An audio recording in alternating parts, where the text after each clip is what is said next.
राधे राधे दोस्तों, home science classes में आपका स्वागत है। आज हमारा क्लास जो है कि यूपी टीजीटी 2009 का प्रीवियस क्वेश्चन आज का है। तो इसे हम लोग जो है कि व्याख्या सहित हल करेंगे। तो ठीक है, इसका फर्स्ट क्वेश्चन देखते हैं। तो पूछा है कि फेफड़े के वायु कोश किस उपकला उपकला को इपिथेलियम कहते हैं के बने होते हैं। तो फेफड़े के वायु कोश किस उपकला के बने होते हैं? तो ये जो कि सल की उपकला के बने होते हैं। तो इसका आंसर ए हो जाएगा। तो फेफड़े श्वसन तंत्र के प्रमुख अंग होते हैं। फेफड़े क्या है? जो कि श्वसन तंत्र के एक प्रमुख अंग होते हैं। फेफड़े की वायु को सल की उपकला के बने होते हैं। सल की उपकला के ऊतकों की कोशिकाएं चौड़ी, चपटी, परस्पर फर्श के टाइल्स की तरह सटीक रहती है। इनका प्रमुख कार्य रक्षात्मक होता है। इनका प्रमुख कार्य क्या होता है? रक्षात्मक होता है। नेक्स्ट क्वेश्चन पूछा कि वक्ष में कुल कितनी अस्थियां पाई जाती हैं? तो वक्ष में कुल जो है कि 29 अस्थियां पाई जाती हैं। तो इसका आंसर डी हो जाएगा।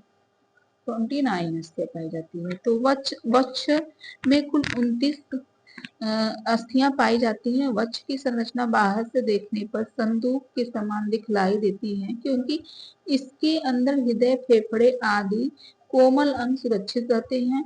वक्ष भाग में निम्नलिखित अस्थियां पाई जाती हैं: उपरोस्थि, पसलियां, असंख्य मेखलाएं।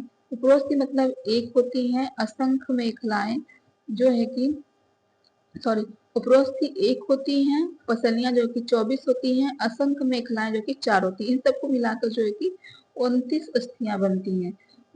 यही मतलब ये फेफड़ों पर ढके रहती है, जो बनता है यह उपास्थियां हैं। तो उपरोस्थि, पसलियां, असंख्य मेखला। पूछ देगा कि उपरोस्थि कितनी होती है? एक होती है, पसलियां 24, असंख्य मेखलाएं जो कि 4 होती हैं। तो नेक्स्ट क्वेश्चन पूछा है कि कंकाल तंत्र को सुडौलता एवं सौंदर्य प्रदान करने का तंत्र है। कंकाल तंत्र को सुडौलता एवं सौंदर्य प्रदान करने का तंत्र है तो कौन सा है? तो पेशी तंत्र जो है कि सुडौलता और सौंदर्य प्रदान करने का तंत्र है। तो इसका आंसर जो कि बी से हो जाएगा। तो कंकाल तंत्र को सुडौलता एवं सौंदर्य प्रदान करने का तंत्र पेशी तंत्र है। पेशी तंत्र का निर्माण मांसपेशियों द्वारा होता है। मांसपेशियों का निर्माण पेशी कोशिकाओं से होता है। हमारे शरीर में लगभग 640 मांसपेशियां पाई जाती हैं। हमारे शरीर में कितनी पेशियां पाई जाती है? 640 पेशियां लगभग पाई जाती है। नेक्स्ट क्वेश्चन पूछा है कि मानव शरीर में यकृत द्वारा लगभग कितना पित्त तैयार होता है? मानव शरीर में यकृत द्वारा लगभग कितना पित्त तैयार होता है? तो मानव शरीर में यकृत द्वारा लगभग 40 औषण पित्त तैयार होता है। तो इसका आंसर बी सही हो जाएगा। तो मानव शरीर में यकृत द्वारा लगभग 40 औषण पित्त तैयार होता है। यकृत भूरे लाल रंग की शरीर की सबसे बड़ी ग्रंथियां हैं। यकृत कोशिकाएं पित्तरस का श्रावण करती हैं। पित्तरस पित्त वाहिनियों के माध्यम से पित्ताशय में एकत्रित होता है। नेक्स्ट क्वेश्चन पूछा है कि सर्वाधिक ऊर्जा की कैलोरी उत्पन्न होती है। शुद्ध घी, रिफाइंड, मूंगफली के तेल, सरसों का तेल। सर्वाधिक ऊर्जा की कैलोरी उत्पन्न होती है। तो सर्वाधिक ऊर्जा कैलोरी जो कि शुद्ध घी में उत्पन्न होती है। तो इसका आंसर ए सही हो जाएगा। तो शुद्ध घी में सर्वाधिक ऊर्जा की कैलोरी उत्पन्न होती है। 1 ग्राम वसा में जो कि 9 किलो 1 ग्राम वसा में कितनी कैलोरी मिलती है? 1 ग्राम वसा में 9 किलो कैलोरी मिलती है। तो दूध में विद्यमान वसा को जब पूर्ण रूप से शुद्ध अवस्था में अलग कर दिया जाता है तो उसे घी कहते हैं। घी मक्खन अथवा क्रीम से तैयार किया जाता है। घी में विटामिन ए तथा विटामिन डी पाए जाते हैं। शुद्ध वसा ही घी कहलाता है। नेक्स्ट क्वेश्चन पूछा है कि बियर में सूरसार की कितनी मात्रा पाई जाती है? एल्कोहल की कितनी मात्रा पाई जाती है? तो 3% पाई जाती है। तो इसका आंसर बी सही हो जाएगा। तो बियर में सूरसार की मात्रा 3% पाई जाती है। एल्कोहल को समान भाषा में शराब या मदिरा कहते हैं। एल्कोहल को समान भाषा में क्या कहते हैं? शराब या मदिरा, इसे सूरसार भी कहते हैं। यह कई प्रकार की होती है, जैसे विस्की, रम, ब्रांडी, वोडका, बियर आदि। अनाजों व फसलों में जो स्टार्च व शर्करा होती है वह किण्वन द्वारा एल्कोहल में परिवर्तित हो जाती है। नेक्स्ट क्वेश्चन पूछा है कि शरीर के किस अंग में त्वचा सर्वाधिक पतली पाई जाती है? तो शरीर के किस अंग में त्वचा सर्वाधिक पतली पाई जाती है? तो चेहरे में सर्वाधिक पतली पाई जाती है, तो इसका आंसर सी सही हो जाएगा। तो शरीर में चेहरे के अंग में त्वचा सर्वाधिक पतली पाई जाती है। त्वचा शरीर का बाह्य आवरण है, यह शरीर की सुरक्षा का पहला व बाहरी कवच है।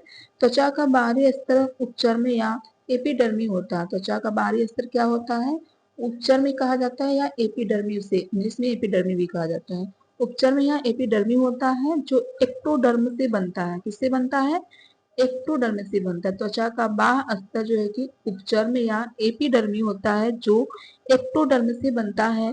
त्वचा का आंतरिक स्तर चर्म या डार्मिस होता है। त्वचा का बाह्य स्तर जो कि उपचर्म या एपिडर्मी होता है और जो एक्टोडर्म से बनता है, और त्वचा का आंतरिक स्तर चर्म या डर्मिस से होता है। चर्म या डर्मिस होता है जो मीसोडर्म से बना होता है। अभी पूछ देगा त्वचा का आंतरिक स्तर किससे बना होता है? तो मीसोडर्म से बना, और तो एक्टोडर्म से।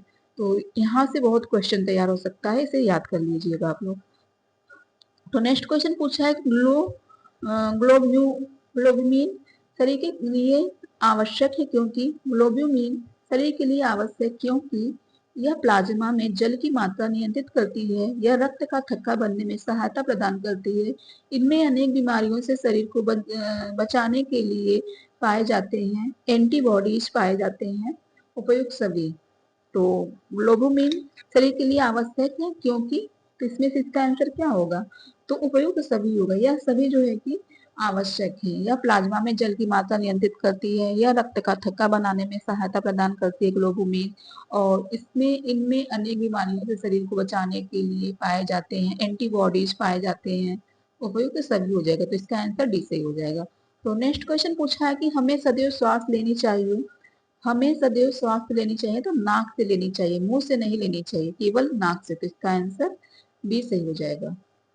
तो हमें सदैव नाक से श्वास लेनी चाहिए। नाक द्वारा हम सूंघ कर किसी वस्तु की गंध का अनुभव करते हैं। नाक के अंदर एक गीला चिपचिपा पदार्थ रहता है। यह चिपचिपा पदार्थ बाहर से आने वाले धूल, मिट्टी एवं अशुद्धियों को अपने से चिपका कर रोक लेता है। इससे श्वसन तंत्र के आंतरिक भागों तक अशुद्धियां नहीं पहुंच पाती हैं। नाक के स्थान पर मुंह से सांस लेने पर अनेक रोग उत्पन्न हो सकते हैं। नेक्स्ट क्वेश्चन पूछा है कि मस्तिष्क के भाग हैं, तो मस्तिष्क के भाग कौन से हैं? बृहद मस्तिष्क, लघु मस्तिष्क, मध्य मस्तिष्क। तो यह तीनों जो है कि मस्तिष्क के भाग है, तो इनमें से सभी भाग हैं। इसका आंसर डी सही हो जाएगा। तो बृहद मस्तिष्क, लघु मस्तिष्क, मध्य मस्तिष्क। तो मस्तिष्क तीन प्रमुख भाग है। मस्तिष्क के कितने भाग होते हैं? तीन प्रमुख भाग होते हैं, जिसमें से बृहद मस्तिष्क, जिसे लघु मस्तिष्क और मध्य मस्तिष्क होता है। तो मनुष्य में मस्तिष्क का अत्यंत कोमल अंग होता है तथा इसका भार लगभग 1300 ग्राम होता है। यह खोपड़ी की हड्डियों में सुरक्षित रहती है।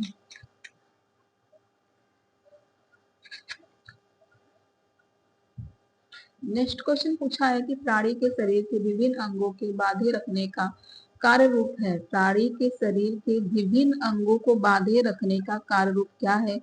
पेशी कोशिकाओं का, आच्छादन कोशिकाओं का, संयोजी। तो संयोजी कोशिकाओं का होगा। तो इसका आंसर सी है। जैसा कि नाम से स्पष्ट है बांधे रखने का, तो संयोजी। तो इसका आंसर सी सही हो जाएगा।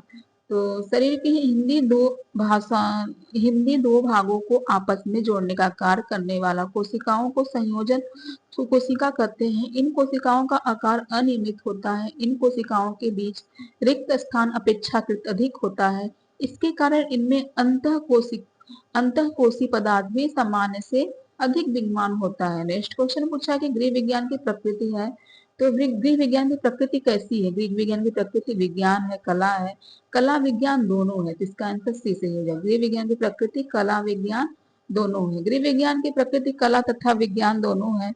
गृह विज्ञान एक व्यापक विषय है जिसका एक पक्ष वैज्ञानिक है तथा दूसरा पक्ष कलात्मक है। गृह विज्ञान ना तो शुद्ध विज्ञान है और ना ही ना शुद्ध विज्ञान है और ना ही शुद्ध कला। गृह विज्ञान की वास्तविक प्रकृति को स्पष्ट करते हुए हम कह सकते हैं कि गृह विज्ञान कला और विज्ञान दोनों है। नेक्स्ट क्वेश्चन पूछा है कि मानव शरीर में पसलियों की संख्या होती है। मानव शरीर में पसलियों की संख्या कितनी होती है? तो मानव शरीर में जो है कि पसलियों की संख्या 12 होती है, तो इसका आंसर सी सही हो जाएगा, 12 होती हैं। तो वक्षास्थि या उपरोस्थि के साथ मिलकर पसलियां वक्ष के पिंजर का निर्माण करती हैं। इसके अंदर हृदय, फेफड़े आदि सुरक्षित रहते हैं। वक्ष भाग में 12 जोड़ी पसलियां होती हैं।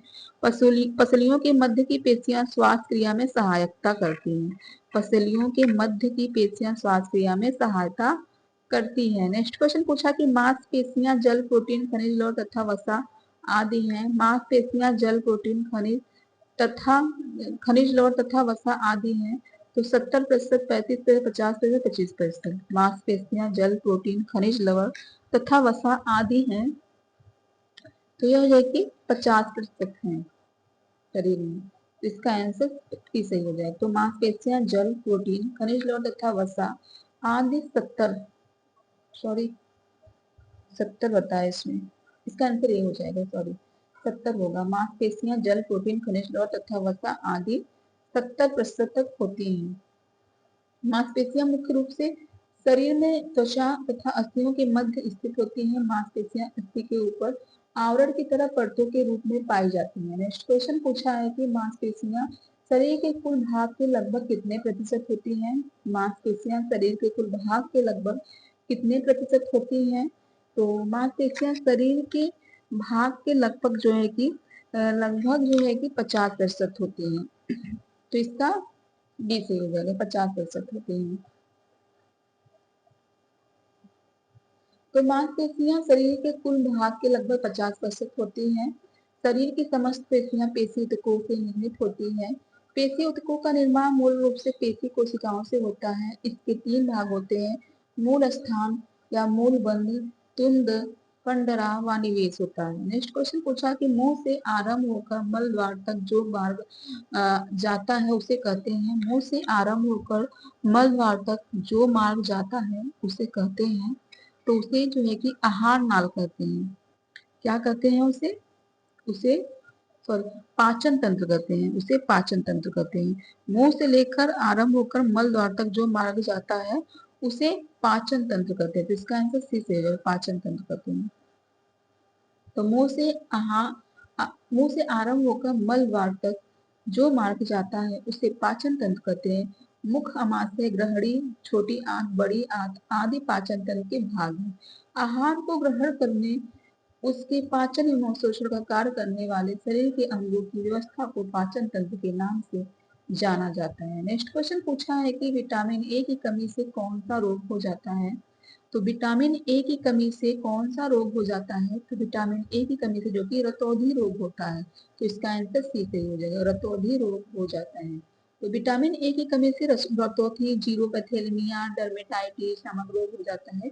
बेरी विटामिन बी1 की कमी से होता है। स्कर्विक रोग विटामिन सी की कमी से होता है तथा रिकेटस रोग बच्चों में विटामिन डी की कमी से होता है। नेक्स्ट क्वेश्चन पूछा है कि हमारे शरीर में निम्न में से कितने प्रतिशत जल से निर्मित होता है।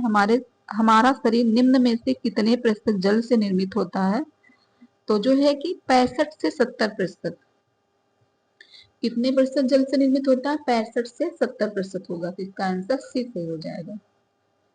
तो हमारा शरीर 65 से 70%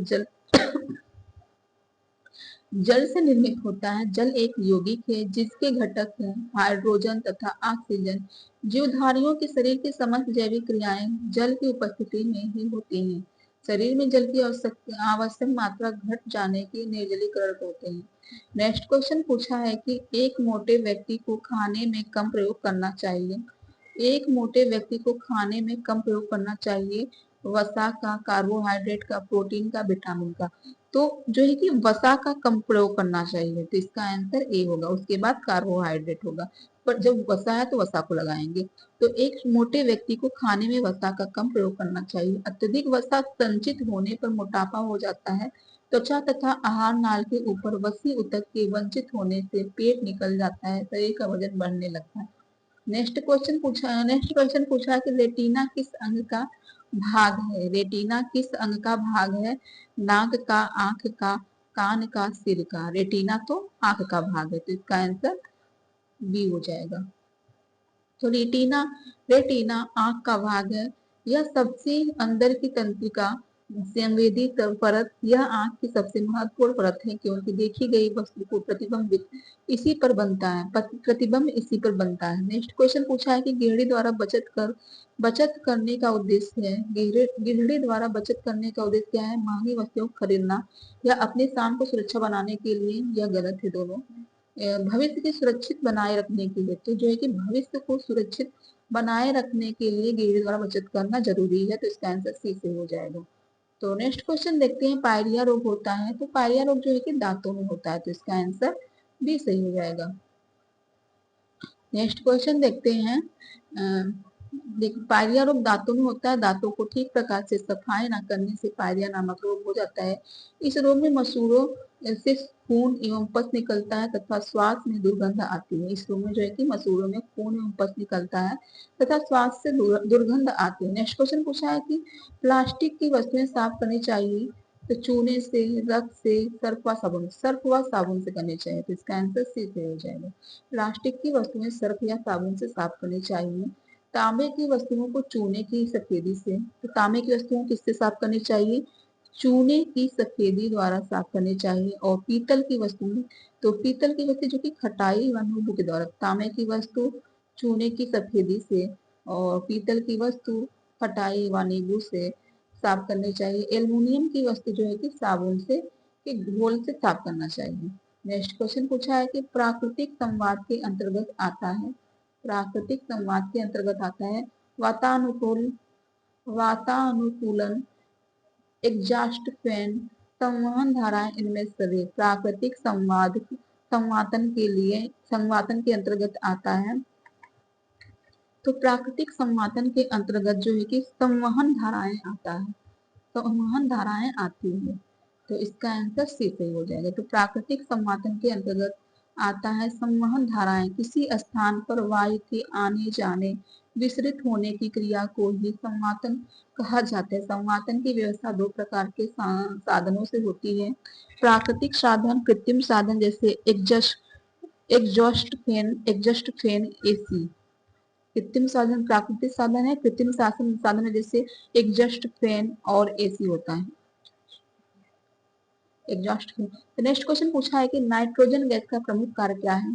तो नाइट्रोजन गैस का प्रमुख कार्य क्या है? ऑक्सीजन की ज्वलनशीलता को कम करना, ऑक्सीजन की ज्वलनशीलता को बढ़ाना, कार्बन डाइऑक्साइड को शुद्ध करना या ओजोन के प्रभाव को कम करना। तो नाइट्रोजन गैस का प्रमुख कार्य जो है कि ऑक्सीजन की ज्वलनशीलता को कम करना होता है। नाइट्रोजन गैस का प्रमुख कार्य क्या है?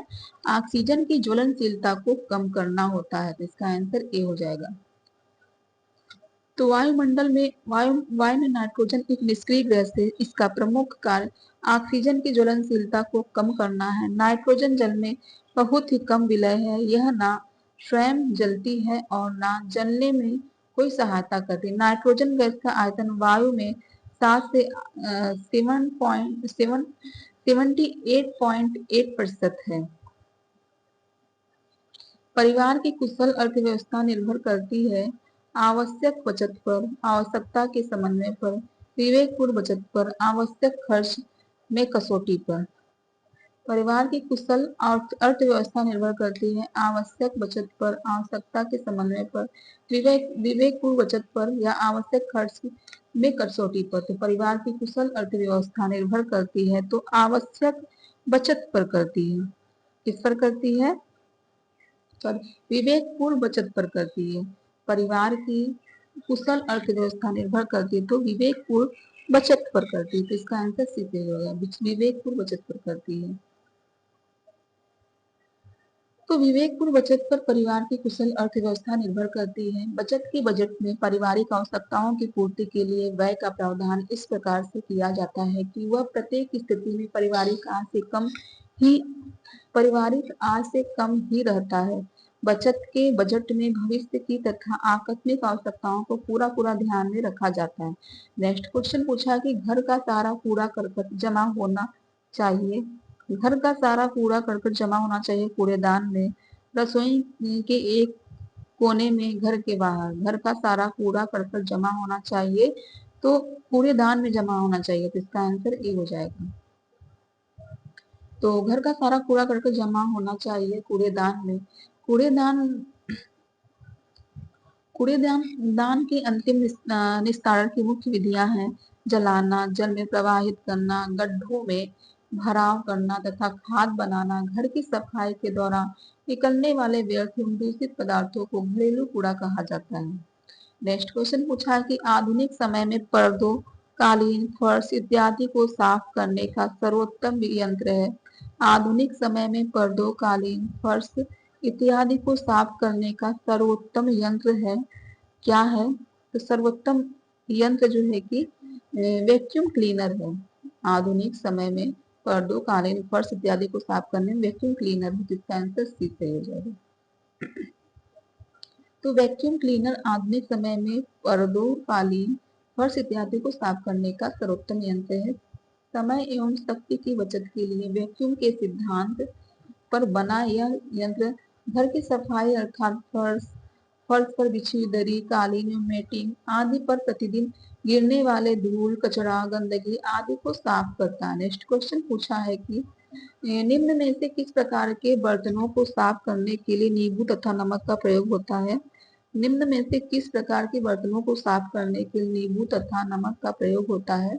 तो जैसा कि हमने पहले बताया, तो तांबे हरी जंग लगे, नींबू तथा नमक का प्रयोग तांबे के हरी जंग लगे हो तो इसमें होता है, तो इसका आंसर बी सही हो जाएगा। नेक्स्ट क्वेश्चन पूछा है सूर्य की किरणों से निम्न में से कौन सा विटामिन प्राप्त होता है? तो वेरी सिंपल, तो यह है विटामिन डी, तो इसका आंसर डी सही हो जाएगा। तो सूर्य की किरणों विटामिन डी प्राप्त होता है। विटामिन डी वसा में विलय विटामिन है, यह अस्थियों को मजबूत बनाए रखने के लिए बहुत महत्वपूर्ण है। कैल्शियम तथा फास्फोरस के स्वांगीकरण के लिए यह अत्यंत उपयोगी है। विटामिन डी अल्प मात्रा में मलाई, मक्खन, मछली के तेल तथा घी तेलों में भी पाया जाता है। नेक्स्ट क्वेश्चन पूछा है कि नवजात शिशु की नाड़ी की गति प्रति मिनट होती है। नवजात शिशु की नाड़ी की गति प्रति मिनट होती है, तो कितनी होती है? तो नवजात शिशु की नाड़ी की गति जो है कि 150 बार होती है, तो इसका आंसर बी से हो जाएगा। तो 150 बार होती है। वयस्क व्यक्ति की नाड़ी की गति केवल 70 बिट्स होती है, बिट्स प्रति मिनट होती है। सोते समय शिशु की नाड़ी की गति 123.5 बिट्स प्रति मिनट होती है। नेक्स्ट क्वेश्चन पूछा है कि मानसिक कार्य करने वाले व्यक्ति की शारीरिक कार्य करने वाले व्यक्ति की अपेक्षा ऊर्जा की मानसिक कार्य करने वाले व्यक्ति के को शारीरिक कार्य करने वाले व्यक्ति की अपेक्षा ऊर्जा की कम आवश्यकता होती है। ध्यान से पढ़िएगा, मानसिक कार्य करने वाले व्यक्ति को शारीरिक कार्य करने वाले व्यक्ति की अपेक्षा ऊर्जा की कम आवश्यकता होती है। शारीरिक कार्य करने वाले व्यक्ति को ऊर्जा की अधिक आवश्यकता होती है, तो इसका आंसर ए हो जाएगा। मानसिक कार्य करने वाले व्यक्ति को शारीरिक कार्य करने वाले व्यक्ति की अपेक्षा ऊर्जा की कम आवश्यकता होती है, तो इसका आंसर ए हो जाएगा। नेक्स्ट क्वेश्चन पूछा है कि एक गर्भवती स्त्री को निम्न में से कितनी कैलोरी की आवश्यकता होती है? एक गर्भवती स्त्री को निम्न में से कितनी कैलोरी की आवश्यकता होती है? तो 36 कैलोरी, तो यह 2011 का है। एक गर्भवती स्त्री को जो है कि कितनी कैलोरी की आवश्यकता होती है, तो इसमें जो है कि 350 कैलोरी जोड़ दिया जाएगा, तो उसके हिसाब से रहेगा। सामान्य पूछेगा तो एक गर्भवती स्त्री को निम्न में से कितनी कैलोरी ऊर्जा की आवश्यकता होती है, तो आरडीए के हिसाब से है, तो इसमें 2300 कैलोरी बताया गया है और यह 2009 का क्वेश्चन है, तो इसका आंसर अलग हो जाएगा। अब यह क्वेश्चन पूछा जाएगा तो एक गर्भवती स्त्री की जो है कि 2300 कैलोरी ऊर्जा की आवश्यकता होती है। गर्भकालीन अवस्था में बालक अपने आहार माँ के प्लेजेंटा के द्वारा प्राप्त करता है, अतः आवश्यक है कि माँ का आहार संतुलित हो और माँ के आहार में सभी पोषक तत्व विद्यमान रहे। गर्भवती स्त्री के आहार में प्रोटीन, वसा और कार्बोहाइड्रेट तीनों ही उपयुक्त मात्रा में आवश्यक है। नेक्स्ट क्वेश्चन पूछा है कि संक्रामक रोग फैलता है, तो संक्रामक रोग फैलता है वायु द्वारा, जल द्वारा, जीव जंतु द्वारा, इनमें से इन सभी से। तो संक्रामक रोग जो है कि वायु द्वारा, जल द्वारा, जीव जंतु द्वारा, सभी के द्वारा फैलता है, तो इसका हो जाएगा डी। तो सभी संक्रामक रोग संबंधित रोगाणु या जीवाणुओं के शरीर में प्रवेश करने के परिणाम स्वरूप होते हैं। रोगों के जीवाणुओं का संक्रमण 4 प्रकार से होता है: जल एवं आहार द्वारा, वायु द्वारा, जीव जंतु द्वारा, प्रत्यक्ष संपर्क द्वारा। नेक्स्ट क्वेश्चन पूछा है, प्राथमिक चिकित्सा क्या है? प्राथमिक चिकित्सा क्या है? डॉक्टर द्वारा दी गई विशेष चिकित्सा, पानी में डूबने पर दी गई चिकित्सा, डॉक्टर के पहुंचने से पहले रोगी को दी गई चिकित्सा। डॉक्टर के पहुंचने से पहले रोगी को दी गई चिकित्सा प्राथमिक चिकित्सा होती है, तो इसे सी कहते हैं। इसका आंसर सी हो जाएगा। नेक्स्ट क्वेश्चन पूछा कि पसीना सोखने की सबसे अधिक क्षमता होती है, तो सबसे अधिक क्षमता सूती वस्त्र में, अगर यही लीलन होता तो लीलन हो जाएगा, पर सूती वस्त्र दिया है, हाँ सूती हो जाएगा। नेक्स्ट क्वेश्चन पूछा कि बच्चों के दूध के दांत होते हैं, तो बच्चों के दूध के दांत जो है कि 20 होते हैं, तो इसका आंसर सी सही हो जाएगा। तो प्रत्येक जीव में दांत 2 बार निकलते हैं, अस्थायी दांत, स्थायी दांत। बच्चों के दूध के दांत 20 होते हैं। एक वयस्क मनुष्य के मुख में कुल मिलाकर 32 दांत होते हैं। दांत 4 प्रकार के होते हैं: कृंतक दांत, रत्नक दांत और अग्रचवर्णक दांत, चवर्णक दांत। तो कृंतक दांत जो है कि 4 होता है, रत्नक दांत जो है कि ये भी नहीं, कृंतक दांत मतलब 4 ऊपर 4 नीचे 8 होता है, और रत्नक दांत 2 ऊपर 2 नीचे मतलब 4 होता है। अग्र चवर्णक, चवर्णक, इन सबको मिलाकर जो है कि 32 दांत होते हैं। नेक्स्ट क्वेश्चन पूछा है, खाद्य पदार्थ के संरक्षण के लिए कौन सी विधि अधिक वैज्ञानिक है? खाद्य पदार्थ के संरक्षण के लिए कौन सी विधि अधिक वैज्ञानिक है? तो रासायनिक विधि, भौतिक विधि, विकिरण विधि। तो खाद्य पदार्थों के संरक्षण के लिए जो है कि खाद्य पदार्थ के संरक्षण के लिए विकिरण विधि अधिक वैज्ञानिक है, तो इसका आंसर सी से हो जाएगा। खाद्य पदार्थों के परीक्षण की सर्वाधिक वैज्ञानिक विधि विकिरण विधि है। विकिरण विधि एक परीक्षण की ऐसी भौतिक प्रक्रिया है जो पर्यावरण की दृष्टि से पूर्णतः सुरक्षित होती है। इसमें कम ऊर्जा व्यय होती है तथा रेडियोधर्मियों जैसी भी कोई समस्या नहीं रहती है। इस विधि में खाद्यान्नों को संक्रमित करने वाले जीवाणुओं एवं कीड़ों का आंशिक या पूर्ण विनाश हो जाता है, क्योंकि विकिरण प्रत्यक्ष एवं अप्रत्यक्ष रूप से इनके डीएनए को प्रभावित करते हैं। नेक्स्ट क्वेश्चन पूछा है कि निम्न में से प्राकृतिक स्रोतों से कौन सा तंतु प्राप्त किया जाता है? निम्न में से प्राकृतिक स्रोतों से कौन सा तंतु प्राप्त किया जाता है? तो सूत है, तो इसका आंसर बी से हो जाएगा, सूत। नेक्स्ट क्वेश्चन पूछा है कि वंध्यता के लिए जिम्मेदार हो सकता है, तो वंध्यता के लिए जिम्मेदार दोनों हो सकते हैं, स्त्री तथा पुरुष में से कोई भी, तो इसका आंसर डी हो जाएगा।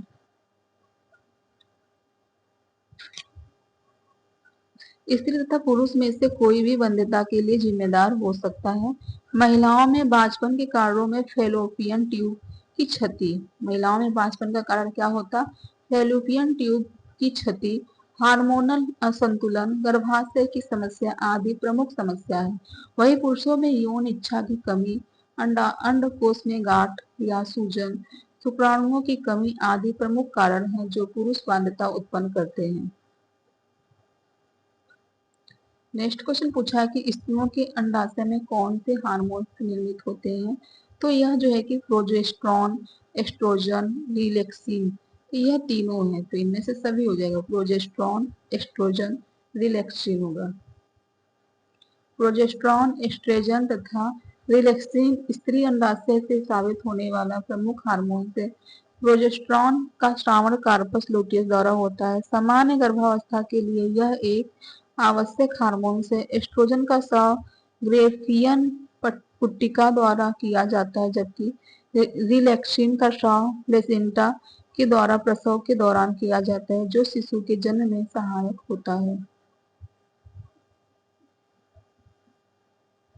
नेक्स्ट क्वेश्चन पूछा, थकान दूर करने का उपाय है। थकान दूर करने का उपाय क्या है? कमरे का तापमान मौसम के अनुरूप होना, आसपास का वातावरण शांत होना, कोई भी कार्य लंबे समय तक नहीं करना, कोई कार्य ना करना। थकान दूर करने का उपाय क्या है? कोई भी कार्य लंबे समय तक नहीं करना चाहिए, तो इसका आंसर सी सही हो जाएगा। थकान दूर करने का उपाय है कि कोई भी कार्य लंबे समय तक नहीं करना, रेखी या ऐच्छिक पेशियों में निरंतर कार्य करने, पर ऑक्सीजन की कमी हो जाती है, जिसकी वजह से लैक्टिक अम्ल एकत्रित हो जाता है और आकुंचन क्षमता प्रभावित होती है। इसे ही पेशी थकावट कहते हैं। कुछ समय विश्राम कर लेने के पश्चात लैक्टिक लैक्टिक अम्ल का पूर्ण ऑक्सीजन हो जाता है और पेशी सामान्य स्थिति में आ जाती है। नेक्स्ट क्वेश्चन पूछा है कि संवातन क्या है। संवातन क्या है, तो यह शुद्ध वायु का प्रवेश व अशुद्ध वायु का निष्कासन, हल्की वायु का ऊपर उठना एवं भारी वायु का नीचे आना। तो इनमें से इसका आंसर क्या होगा, तो यह शुद्ध वायु का प्रवेश तथा अशुद्ध वायु का निष्कासन और जो है कि हल्की वायु का ऊपर उठना और भारी वायु का नीचे आना। तो बिल्कुल सभी, इसका आंसर दोनों सही है। तो यह संवातन होगा, हल्की वायु का ऊपर उठना और भारी वायु का नीचे संवातन है। नेक्स्ट क्वेश्चन पूछा है कि कूड़े करकट के विसर्जन की उत्तम विधि है। कूड़े करकट के विसर्जन की उत्तम विधि क्या है, जलाकर, जल प्रवाह में डालकर, खाद बनाकर, भराव करने के लिए। तो कूड़े करकट के विसर्जन की उत्तम विधि क्या है, तो खाद बनाना। खाद बनाना ये सबसे उत्तम होगा, तो इसका आंसर सी से हो जाएगा। खाद बनाना कूड़े करकट के विसर्जन की उत्तम विधि है। कूड़े कचड़े में जो कार्बनिक पदार्थ होते हैं उन्हें खाद बनाने के लिए खाद को गड्ढों में डाला जाता है। इसके पश्चात मिट्टी के तहों के बीच बीच में दबाया जाता है। इस प्रकार एक उत्तम प्रकार की कंपोस्ट खाद तैयार हो जाती है। नेक्स्ट क्वेश्चन पूछा है कि भोज्य पदार्थ को कौन सा जीवाणु नष्ट करता है। भोज्य पदार्थ को कौन सा जीवाणु नष्ट करता है, तो भोज्य पदार्थ को जो है कि ईस्ट, मोल्ड, बैक्टीरिया, इनमें से सभी। तो इनमें सभी दोनों मतलब तीनों है, इनमें सभी हो जाएगा, नष्ट करता है। नेक्स्ट क्वेश्चन पूछा है कि प्राकृतिक निसंक्रमण क्या है।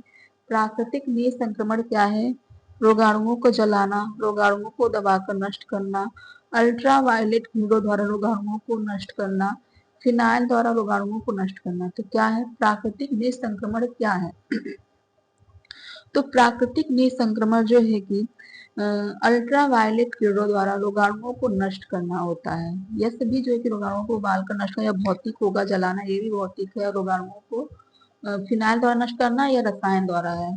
तो निसंक्रमण, प्राकृतिक निसंक्रमण द्वारा, तो अल्ट्रावायलेट किरणों द्वारा रोगाणुओं को नष्ट करना। तो इसका आंसर सी से हो जाएगा।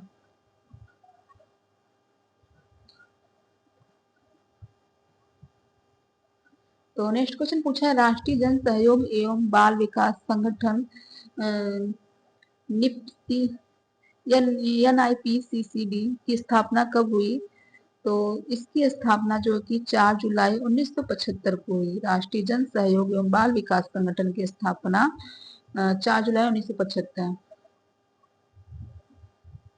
राष्ट्रीय जन सहयोग एवं बाल विकास संगठन की स्थापना 4 जुलाई 1975 को हुई थी। INPCCD PCCD का पूरा नाम है national institute of public compression and child development.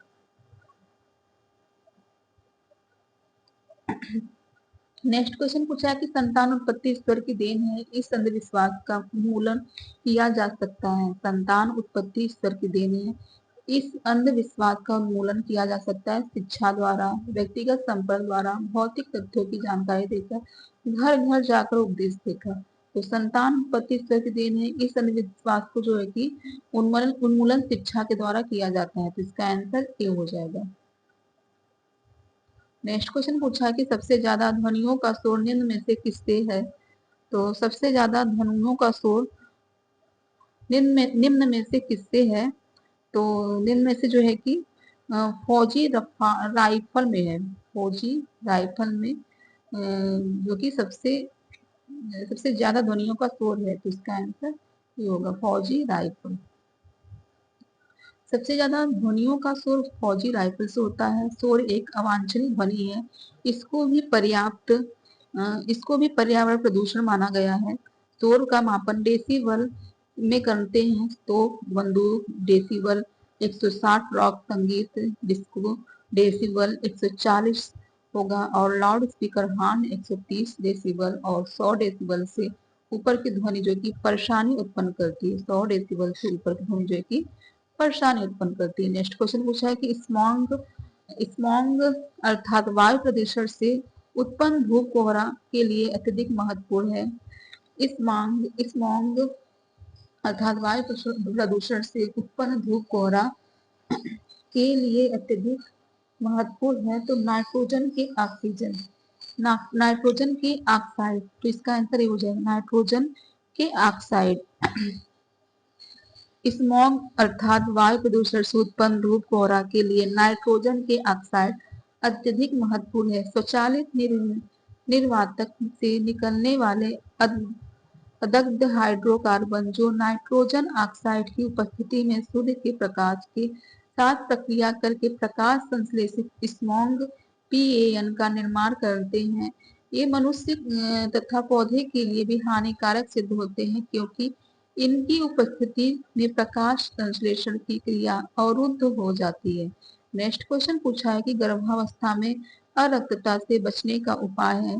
गर्भावस्था में अरक्तता से बचने का उपाय क्या है? पर्याप्त विश्राम करना, दूध पीना, प्रतिदिन विश्राम करना, पर्याप्त मात्रा में पौष्टिक और संतुलित आहार ग्रहण करना। गर्भावस्था में रक्तता से बचने के लिए पर्याप्त मात्रा में पौष्टिक व एवं संतुलित आहार ग्रहण करना होता है। तो यह इसका आंसर जो कि सबसे सही डी होगा, तो इसका आंसर डी सही हो जाएगा। तो नेक्स्ट क्वेश्चन पूछा है कि दांतों के स्वास्थ्य के लिए गर्भकाल में कौन से पदार्थ का उपयोग करना चाहिए? तो दांतों के स्वास्थ्य के लिए गर्भकाल में जो है कि कौन से पदार्थ का उपयोग करना चाहिए? तो संतरे का उपयोग करना चाहिए, तो इसका आंसर भी सही हो जाएगा। गर्भकालीन महिलाओं को ताजे फलों एवं ताजी हरी सब्जियों का सेवन करना बहुत जरूरी होता है क्योंकि यह गर्भवती महिला तथा उसके बच्चे के विकास के लिए बहुत आवश्यक होता है। गर्भवती महिलाओं को दांतों की देखभाल के लिए संतरा खाने की सलाह दी जाती है क्योंकि इसमें फास्फोरस तथा कैल्शियम प्रचुर मात्रा में मौजूद होते हैं जो कि दांतों एवं हड्डियों के विकास में महत्वपूर्ण भूमिका निभाता है। नेक्स्ट क्वेश्चन पूछा कि प्रसव का प्रकार नहीं है, तो प्रसव का प्रकार इसमें से कौन सा नहीं है? संभाव्य प्रसव, प्राकृतिक प्रसव, इंस्ट्रूमेंटल और जटिलतापूर्ण प्रसव, तो जो कि इंस्ट्रूमेंटल नहीं है, तो इसका आंसर सी सही हो जाएगा। प्रसव के प्रकार नहीं है, तो इसमें संभाव्य प्रसव को प्रकार नहीं बताया है, तो इसका आंसर तो यही हो जाएगा संभाव्य प्रसव नहीं है, इसका आंसर ये हो जाएगा संभाव्य प्रसव। प्रसव के प्रकार नहीं, प्रसव वह प्राकृतिक क्रिया है जिसके द्वारा गर्भस्थ शिशु गर्भ से बाहर आता है। इस प्रकार शिशु का गर्भ से बाहर आना ही प्रसव कहलाता है।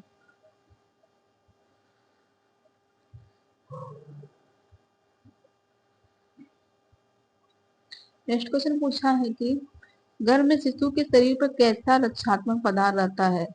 मोम दृश्य चिकना पदार्थ रहता है, तो इसका आंसर बी से हो जाएगा। नेक्स्ट क्वेश्चन पूछा है कि ठोस पूरक भोज्य पदार्थ नहीं है, ठोस पूरक भोज्य पदार्थ नहीं है, तो मसली हुई सब्जी है, मसले हुए दूध है, उबला हुआ अंडा है, तो जल जो कि तरल है, तो इसका आंसर बी सही हो जाएगा, यह नहीं है, डी सही हो जाएगा, तो यह नहीं इसका है। तो नेक्स्ट क्वेश्चन पूछा प्रत्येक गर्भवती स्त्री को प्रथम 7 माह में स्वास्थ्य केंद्र में परीक्षण करवाना चाहिए। प्रत्येक गर्भवती स्त्री को प्रथम 7 माह में स्वास्थ्य केंद्र में परीक्षण करवाना चाहिए, प्रति सप्ताह, माह में 2 बार, माह में 1 बार, माह में 3 बार। तो इसका आंसर क्या होगा? तो जो है कि माह में 1 बार, माह में 1 बार जो है कि प्रत्येक गर्भवती स्त्री को प्रथम 7 माह में स्वास्थ्य केंद्र में परीक्षण करवाना चाहिए, तो इसका आंसर सी सही हो जाएगा। प्रत्येक गर्भवती स्त्री को प्रथम 7 माह में स्वास्थ्य केंद्र पर माह में 1 बार परीक्षण अवश्य करवाना चाहिए। इस परीक्षणों से गर्भस्थ शिशु के विकास एवं गर्भवती महिला के स्वास्थ्य के विषय में आवश्यक जानकारी एवं चिकित्सकीय सुझाव मिलते रहते हैं। नेक्स्ट क्वेश्चन पूछा है कि प्रथम 4 सप्ताह में होने वाले शिशु मृत्यु का कारण है प्रथम 4 सप्ताह में होने वाले शिशु मृत्यु का कारण है श्वासावरोध, जन्मजात असमानताएं, पूर्णकालीन कालिकल, इनमें से सभी। तो प्रथम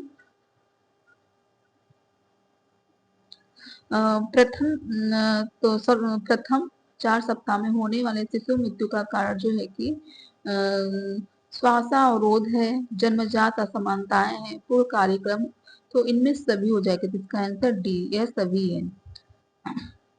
नेक्स्ट क्वेश्चन पूछा कि सर्वप्रथम समाजशास्त्र शब्द का प्रयोग किस सन में किया गया। सर्वप्रथम समाजशास्त्र शब्द का प्रयोग किस सन में किया गया था। तो समाजशास्त्र का प्रयोग जो है कि 1838 में किया गया था, 1838 में। तो इसका आंसर सी सही हो जाएगा। तो सर्वप्रथम समाजशास्त्र शब्द का प्रयोग जो है कि 1838 में किया गया। फ्रांसीसी विद्वान ऑगस्ट कॉम्टे को इस विषय का जनक माना जाता है। समाजशास्त्र समाज विज्ञान का विज्ञान माना जाता है। नेक्स्ट क्वेश्चन पूछा है कि आवश्यकता मनुष्य की ऐसी इच्छा है जिसकी पूर्ति के लिए उसके पास पर्याप्त होना चाहिए। साधन, धन, प्रतिष्ठा, बचत। तो आवश्यकता मनुष्य की ऐसी इच्छा है जिसकी पूर्ति के लिए उसके पास पर्याप्त क्या होना चाहिए। तो पर्याप्त जो है कि साधन होना चाहिए। आवश्यकता मनुष्य की एक ऐसी इच्छा है जिसकी पूर्ति के लिए उसके पास पर्याप्त साधन होना चाहिए। तो इसका आंसर ए है। वास्तव में किसी विशिष्ट इच्छा को आवश्यकता के रूप में स्वीकार किया जा सकता है यदि उस इच्छा की पूर्ति के लिए व्यक्ति के पास समुचित साधन उपलब्ध हो, तो वह अपनी इच्छा पूर्ति के लिए उपलब्ध साधनों का स्वेच्छा से उपयोग करने के लिए तैयार भी हो। नेक्स्ट क्वेश्चन पूछा है कि परिवार क्या है। तो परिवार एक समूह है, एक समुदाय है, एक सामाजिक संस्था है, एक भीड़ है। तो परिवार एक जो है कि सामाजिक संस्था है। तो इसका आंसर सी सही हो जाएगा।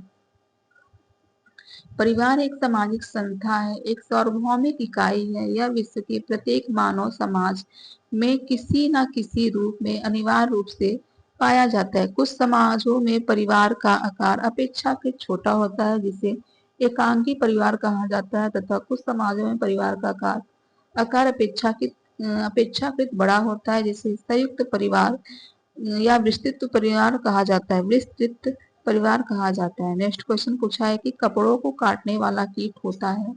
तो कपड़ों को काटने वाला कीट कौन सा होता है। तो कपड़ों को काटने वाला कीट जो है कि क्लिप मोथ होता है। कौन सा होता है, क्लिप मोथ होता है। तो इसका आंसर ए हो जाएगा। कपड़ों को काटने वाला कीट कौन सा है, यह नया क्वेश्चन लग रहा है। तो क्लिप मोथ होगा, ए। तो नेक्स्ट क्वेश्चन पूछा कि क्षार में निम्न में से किन वस्तुओं को हानि नहीं पहुंचती। क्षार में निम्न में से किन वस्तुओं को हानि नहीं पहुंचती। तो रेशमी, सूती, नायलॉन, टेरिकॉट। तो क्षार से जो है कि निम्न में से सूती वस्तु को हानि नहीं पहुंचती है। तो सूती वस्तु को हानि नहीं पहुंचती। तो इसका आंसर बी हो जाएगा। तो नेक्स्ट क्वेश्चन पूछा है कि निम्न में से कठोर जल की विशेषता है। निम्न में से कठोर जल की विशेषता क्या है। पानी में झाग कम उठने से। तो यही है विशेषता, पानी में झाग कम उठते हैं। तो इसका आंसर ए हो जाएगा। अगर यही कठोर ना हो, मीठा जल, मृदु जल हो, तो पानी में अधिक झाग उत्पन्न होगा। तो कठोर जल में साबुन सरलता से झाग नहीं देता। कठोर जल में कपड़े धोने से अधिक साबुन खर्च होता है। कठोर जल का स्वाद अच्छा नहीं होता तथा यह आहार के पाचन में सहायक सिद्ध नहीं होते। इसके सेवन से पाचन क्रिया प्रतिकूल प्रभाव पड़ता है। भोजन जैसे पकाए जाने वाले दाल, चावल कठोर जल में गल नहीं पाते हैं। नेक्स्ट क्वेश्चन पूछा है कि घर पर जल शुद्ध करने की उपयुक्त विधि है। घर पर जल शुद्ध करने की उपयुक्त विधि क्या है। ब्लीचिंग पाउडर द्वारा, उबाल कर, क्लोरीनीकरण द्वारा, अवक्षेपण द्वारा। घर पर जल शुद्ध करने की उपयुक्त विधि है। तो घर पर जल शुद्ध करने की उपयुक्त विधि में जो है कि उबाल कर जो है कि होता है। तो उबाल कर सबसे सही है। तो इसका आंसर बी हो जाएगा। तो घर पर जल शुद्ध करने की उपयुक्त विधि उबालना है। ब्लीचिंग पाउडर की भी अल्प मात्रा द्वारा अशुद्ध जल को कीटाणु मुक्त किया जा सकता है। क्लोरीन एक कीटाणुनाशक गैस है। नगरों में जल आपूर्ति विभाग द्वारा जल की को कीटाणु मुक्त करने के लिए क्लोरीन गैस का इस्तेमाल किया जाता है। इन क्रियाओं को क्लोरीनीकरण कहते हैं। फिटकरी अवक्षेपक रासायनिक पदार्थ है। तो नेक्स्ट क्वेश्चन पूछा कि जल की अशुद्धियां होती हैं। तो जल की अशुद्धियां जो है कि जीवाणु, घुलित, तैरने वाले, इनमें से सभी, तो यह सभी है। तो इसका आंसर डी सही हो जाएगा। यह सभी जो कि जल की अशुद्धियां हैं। तो जल की अशुद्धियों को दो भागों में बांटा जाता है। घुलित, अघुलित अशुद्धियां। कुल विजातीय पदार्थ ऐसे होते हैं जो जल में शीघ्र ही घुलकर अदृश्य अदृश्य हो जाते हैं। इन्हें जल की घुलित अशुद्धियां माना जाता है। कुछ ऐसी भी अशुद्धियां होती हैं जो जल में घुलती नहीं वरन तैरती रहती हैं, जैसे पत्ते, घास, तिल के, इन्हें जल की अघुलित अशुद्धियां कहा जाता है। नेक्स्ट क्वेश्चन पूछा है कि निम्न में से किस यंत्र द्वारा घर में सबसे ज्यादा श्रम की बचत होती है। निम्न में से किस यंत्र द्वारा घर में सबसे ज्यादा श्रम की बचत होती है। तो अलमारी, geyser, mixer grinder, vacuum cleaner. निम्न में से किस यंत्र द्वारा घर में सबसे ज्यादा श्रम की बचत होती है। तो मिक्सर ग्राइंडर के द्वारा बचत होती है। तो इसका आंसर सी सही हो जाएगा। इसकी हमेशा जरूरत होती है। तो मिक्सर ग्राइंडर द्वारा घर में सबसे ज्यादा श्रम की बचत होती है। रसोई के कार्य सरलीकरण उपकरणों में इसका स्थान महत्वपूर्ण है। गीला सूखा मसाला, चटनी, दाल, चावल इत्यादि पीसने मिल्क शेक बनाने में यह उपकरण समय तथा शक्ति दोनों से बचाता है। विद्युत संचालित मोटर के आधार पर बना वह यंत्र जो बल के सिद्धांत पर काम करता है। नेक्स्ट क्वेश्चन पूछा है कि वसा में घुलनशील विटामिन है। तो वसा में घुलनशील विटामिन कौन सा है। तो वसा में घुलनशील विटामिन जो कि ई, ए और ई ए है, बी नहीं है। बी जो कि जल में, बी सी जल में घुलनशील विटामिन, ई ए डी के जो है कि वसा में घुलनशील विटामिन है। तो ए और बी मतलब दोनों है। तो इसका आंसर डी सही हो जाएगा। नेक्स्ट क्वेश्चन पूछा है कि सभी प्रकार की शर्करा का सरलतम रूप है। सभी प्रकार की शर्करा का सरलतम रूप क्या है। तो सभी प्रकार की शर्करा का सरलतम रूप जो है कि ग्लूकोज है। तो इसका आंसर सी सही हो जाएगा। ग्लूकोज है। तो सभी प्रकार की शर्करा का सरलतम रूप ग्लूकोज है। इसे डेक्सट्रोज भी कहते हैं। यह रक्त द्वारा अवशोषित होकर शरीर को शीघ्र ही ऊर्जा प्रदान करता है। सामान्यतः मानव के 100 मिलीलीटर रक्त में ग्लूकोज की मात्रा 80 से 100 मिलीग्राम होती है। सामान्यतः जो है कि मानव के 100 मिलीलीटर रक्त में ग्लूकोज की मात्रा 80 से 100 मिलीग्राम होती है। नेक्स्ट क्वेश्चन पूछा कि प्रत्येक वर्ष फसल के समय खरीद लेना चाहिए। प्रत्येक वर्ष फसल के समय खरीद लेना चाहिए। तो क्या खरीदना चाहिए। चावल, आटा, घी, आलू। तो चावल जो कि प्रत्येक वर्ष फसल के समय खरीद लेना चाहिए। तो इसका आंसर ए हो जाएगा। तो प्रत्येक वर्ष जो है कि फसल के समय चावल खरीद लेना चाहिए। विश्व उत्पाद का 85% चावल जो कि चीन, भारत, बांग्लादेश, पाकिस्तान व जापान आदि देशों में प्राप्त होता है। छिलका एक चावल का धान कहलाता है। चावल में लगभग छिलका युक्त जो होता है चावल उसे धान कहा जाता है। चावल में लगभग जो है कि 90% जो है कि कार्बोहाइड्रेट, 8 से 10% प्रोटीन और 1% वसा तथा 1% खनिज लवण होते हैं। नेक्स्ट क्वेश्चन पूछा है कि शरीर में रोगों से लड़ने की क्षमता को कहा जाता है। शरीर में रोगों से लड़ने की क्षमता को कहा जाता है। संक्रमण, उद्भव शक्ति, निसंक्रमण, रोग प्रतिरोधक क्षमता। तो शरीर में रोगों से लड़ने की क्षमता को रोग प्रतिरोधक क्षमता कहा जाता है। तो इसका आंसर डी शरीर हो जाएगा। शरीर की रोगों से लड़ने की क्षमता को रोग प्रतिरोधक क्षमता कहा जाता है। जबकि रोगाणुओं या जीवाणुओं को नष्ट करने की प्रक्रिया को निसंक्रमण कहते हैं तथा रोगाणुओं के शरीर में प्रवेश करने तथा रोग के लक्षण प्रकट होने के मध्य के काल को रोग की उद्भव अवधि कहते हैं। नेक्स्ट क्वेश्चन पूछा है कि रासायनिक विसंक्रामक है। रासायनिक विसंक्रामक है। तो नीला थोथा, ब्लीचिंग पाउडर, पोटेशियम परमैंगनेट रासायनिक विसंक्रामक है। तो रासायनिक विसंक्रामक इनमें से कौन सा है। तो जो है कि इनमें से कोई नहीं बताया है। इनमें से कोई नहीं है। तो इसका आंसर जो कि हो जाएगा डी, इनमें से कोई नहीं है। तो विभिन्न प्रकार के रासायनिक पदार्थों के द्वारा भी ये संक्रामक किया जाता है। यह पदार्थ ठोस, तरल, गैस तीनों रूपों में होते हैं। विभिन्न प्रकार के रासायनिक पदार्थों के द्वारा भी निसंक्रामण किया जाता है। यह पदार्थ जो कि ठोस, तरल व गैस तीनों रूपों में होते हैं। प्रमुख रासायनिक निसंक्रामक निम्नलिखित हैं। फिनाइल कार्बोलिक एसिड, चूना, डीडीटी, क्लोरीन आदि होता है। कौन सा? फिनाइल कार्बोलिक एसिड, चूना, डीडीटी, क्लोरीन आदि होता है। नेक्स्ट क्वेश्चन पूछा कि अमीबिक पेचिस फैलने का कारण है। अमीबिक पेचिस फैलने का कारण क्या है? तो अमीबिक पेचिस फैलने का कारण जो कि अमीबा है, तो इसका आंसर ए हो जाएगा, अमीबा है। तो अमीबिक पेचिस फैलने का कारण अमीबा नामक प्रोटोजोआ है। पेचिस भी जल के माध्यम से संक्रमित होने वाला रोग है।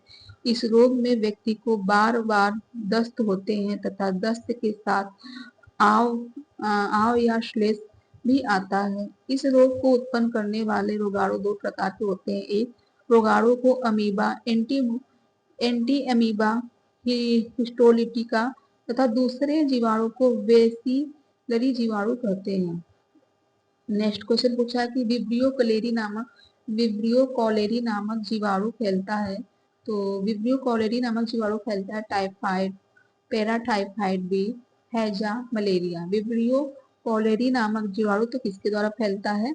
तो यह जो है कि हैजा के द्वारा फैलता है। किसके द्वारा? हैजा के द्वारा फैलता है। विब्रियो कॉलेरी नामक जीवाणु हैजा के द्वारा फैलता है।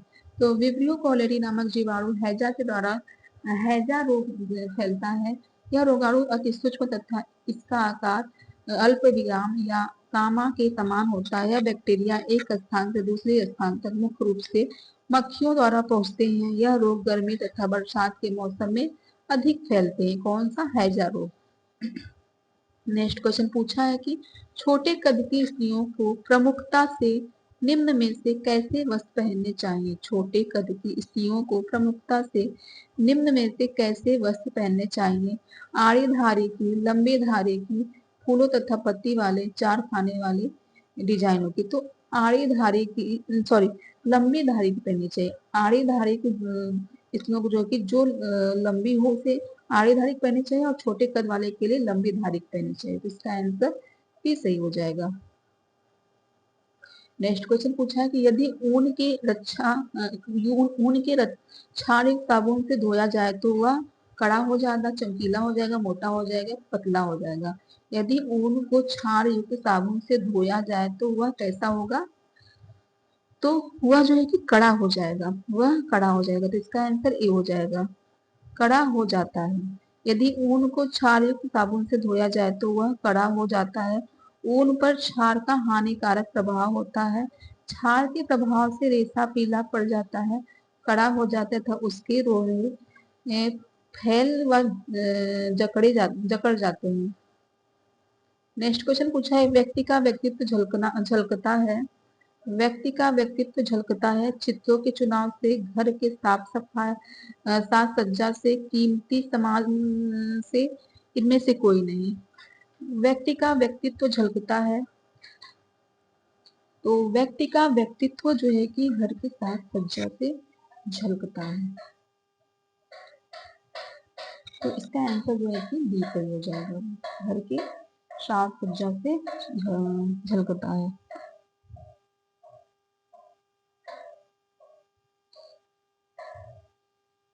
तो नेक्स्ट क्वेश्चन देखते हैं, रेबीज के लक्षण हैं। तो रेबीज के लक्षण जो कि कुत्ते की तरह भौंकना, पागलों की तरह व्यवहार करना, पानी से डरना, तो यह सभी जो कि रेबीज के लक्षण हैं। तो सही हो जाएगा। रेबीज या हाइड्रोफोबिया रेबीज वायरस के कारण फैलने वाला एक घातक विषाणुजनक रोग है। यह पागल कुत्ते या बिजली के कारण फैलता है। यह पागल कुत्ते या बिल्ली के कारण फैलता है। यदि इस वायरस से संक्रमित कोई जानवर किसी व्यक्ति को काटता है तो यह वायरस उसे संक्रमित कर देते हैं। इस वायरस से संक्रमित व्यक्ति पागलों जैसे व्यवहार करता है, जैसे तेज हवा एवं पानी से डरने लगता है। संक्रमण बढ़ जाने पर रोगी कुत्ते जैसी आवाज निकालने लगता है। यदि समय से इलाज नहीं उपलब्ध कराया जाता जाता है तो रोगी की मृत्यु हो जाती है। नेक्स्ट क्वेश्चन पूछा है कि कुष्ठ रोग फैलता है, तो कुष्ठ रोग किसके कारण फैलता है? तो कुष्ठ रोग जो है कि माइक्रोबैक्टीरिया लेप्री से फैलता है। कुष्ठ रोग किससे फैलता है? माइक्रोबैक्टीरिया लेप्री से फैलता है, तो इसका आंसर ए हो जाएगा। तो कुष्ठ रोग माइक्रोबैक्टीरिया लेप्री द्वारा फैलता है। इसके जीवाणु शरीर में प्रवेश करके तंत्रिका, तंत्र, त्वचा, लसिका नोड, नेत्र, नाक, मुख, कंठ, पेशियों, प्लीहा आदि को नष्ट कर देते हैं। नेक्स्ट क्वेश्चन पूछा है खेल के मैदान की उपयोगिता से होता है। खेल के मैदान की उपयोगिता से होता है तो शरीर का विकास होता है, सहकारिता की भावना का विकास, मनोरंजन होता है, उपयुक्त सभी हो जाएगा। तो इसका आंसर जो कि डी से हो जाएगा।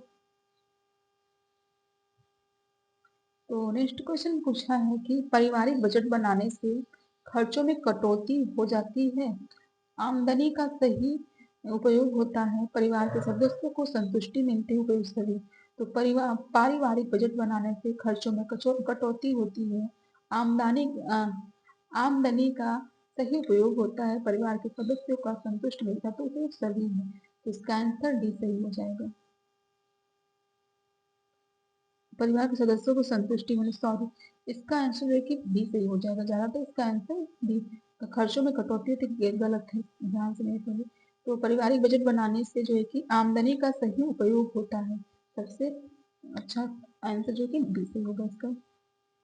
पारिवारिक बजट बनाने से आमदनी का सही उपयोग होता है, बजट बनाकर किया गया व्यय सार्थक होता है, इससे अनावश्यक व्यय को ज्ञात कर नियंत्रित किया जा सकता है। बजट बनाने से परिवार की सुख शांति और समृद्धि में वृद्धि होती है। नेक्स्ट क्वेश्चन पूछा है कि पानी में घुलनशील विटामिन है, तो पानी में घुलनशील विटामिन कौन सा है? तो पानी में घुलनशील विटामिन जो कि B2 है, तो इसका आंसर सी से होगा, बी है। तो विटामिन मानव शरीर के चयापचय के लिए अति आवश्यक तत्व है। इन्हें विद्युत तत्व भी कहते हैं। इनकी कमी से उत्पन्न रोगों को अपूर्णता रोग कहा जाता है। 1912 में सबसे पहले फंक ने विटामिन के नाम का उपयोग किया था। इन्हें दो प्रमुख श्रेणियों में बांटा जाता है। जल में घुलनशील विटामिन B, C है, और जो कि वसा में घुलनशील vitamin A, D, E, K है। नेक्स्ट क्वेश्चन पूछा है कि थायरॉक्सिन हार्मोन का श्रावण होता है, तो थायरॉक्सिन हार्मोन का स्राव कहाँ पर होता है? तो थायरॉक्सिन हार्मोन का स्राव जो है कि थायराइड ग्रंथि में होता है, थायराइड ग्रंथि में। तो इसका आंसर ए से हो जाएगा।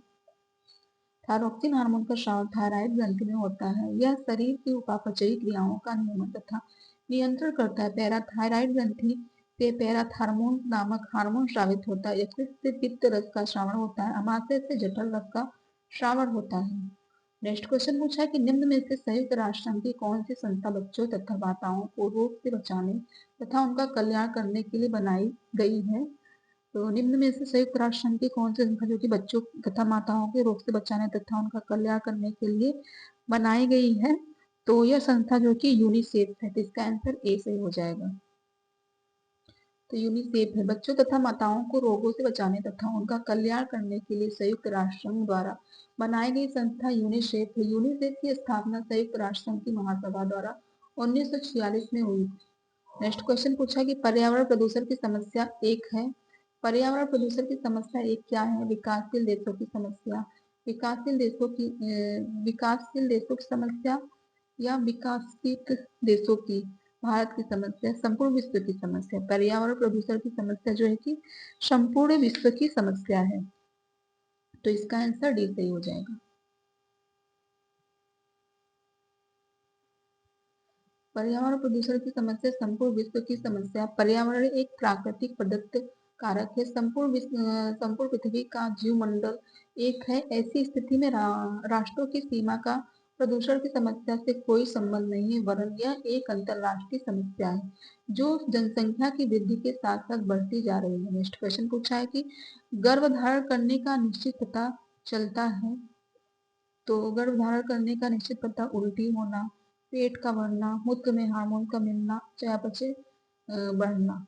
तो गर्भधारण का निश्चित पता चलता है, तो जो है कि इसका आंसर हो जाएगा मूत्र में हार्मोन्स का मिलना, तो इसका आंसर सी सही हो जाएगा। मूत्र में हार्मोन्स के मिलने से गर्भधारण का निश्चित पता चलता है। गर्भावस्था को निश्चित करने के लिए प्रयोगशाला में मूत्र की जांच की जाती है। मूत्र में HCG हार्मोन्स मिलते हैं। कौन सा हार्मोन मिलता है? तो HCG हार्मोन्स मिलने से गर्भाधारण निश्चित हो जाता है। नेक्स्ट क्वेश्चन पूछा है कि प्रसव के बाद स्त्री को निम्न में से क्या करना चाहिए? ठंडा पानी नहीं पीना चाहिए, ज्यादा काम नहीं करना चाहिए, मालिश करवानी चाहिए, आराम करना चाहिए। तो प्रसव के बाद स्त्री को निम्न में से क्या करना चाहिए? तो जो है कि इसका आंसर हो जाएगा ठंडा पानी नहीं पीना चाहिए, यही करना चाहिए, ठंडा पानी नहीं पीना चाहिए। नेक्स्ट क्वेश्चन पूछा है कि नवजात शिशु का प्रथम आहार होता है, तो माँ का दूध होता है, तो इसका आंसर ए हो जाएगा, सी सही हो जाएगा। माँ के दूध में जो कि कार्बोहाइड्रेट, प्रोटीन, वसा, विटामिन तथा मिनरल उपस्थित होते हैं।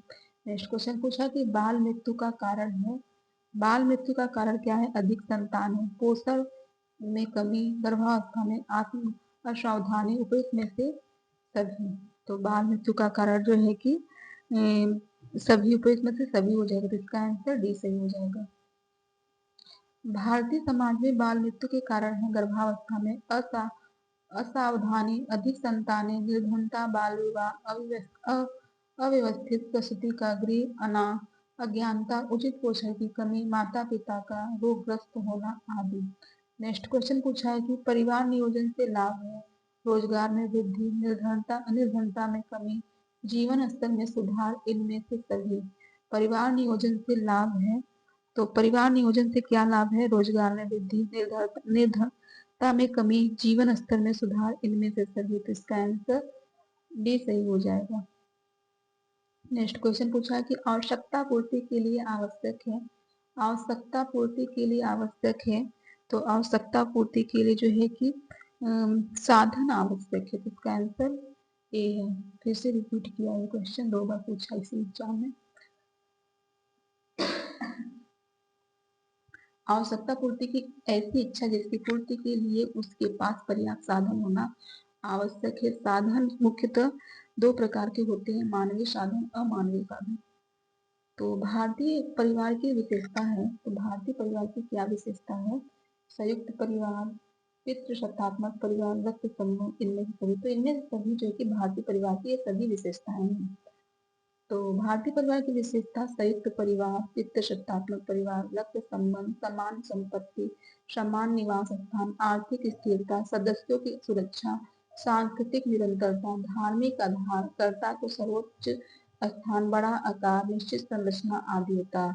बाल विवाह एक है, बाल विवाह व्यक्तिगत समस्या है, सामाजिक समस्या है, पारिवारिक समस्या है, कानूनी समस्या है। बाल विवाह एक है, तो बाल विवाह एक क्या है? तो बाल विवाह एक सामाजिक समस्या है, तो इसका आंसर बी सही हो जाएगा, सामाजिक समस्या। बाल विवाह एक सामाजिक समस्या है। बाल विवाह का तात्पर्य कम आयु में होने वाले विवाह से है। वर्तमान भारतीय कानून के अनुसार लड़कियों के लिए विवाह की आयु 18 वर्ष तथा लड़कों के लिए यह आयु 21 वर्ष निर्धारित की गई।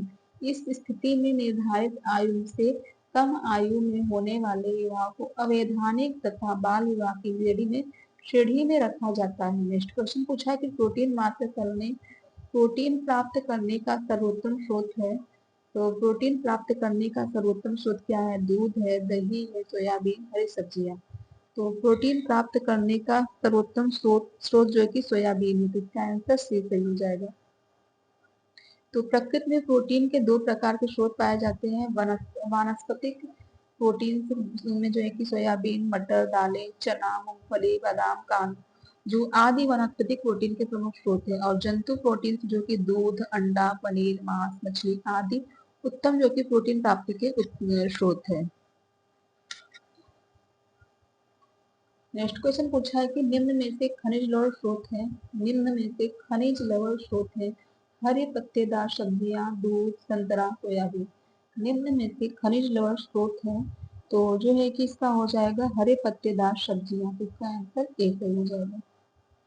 हरे पत्तेदार सब्जियां, फलियां, सूखे मेवे, अंडे, मांस, मछली आदि खनिज लवण के स्रोत है। खनिज लवणों को रक्षात्मक भोज्य पदार्थ माना जाता है। हमारे शरीर में लगभग जो है कि 4 से 5% अंश जो है कि खनिज लवणों का होता है। नेक्स्ट क्वेश्चन पूछा है कि प्रेशर कुकर में खाना पकाने से पोषक तत्व नष्ट नहीं होते हैं, खाना जल्दी बनता है, श्रम कम लगता है, उपयुक्त सभी। प्रेशर कुकर में खाना पकाने से क्या होता है?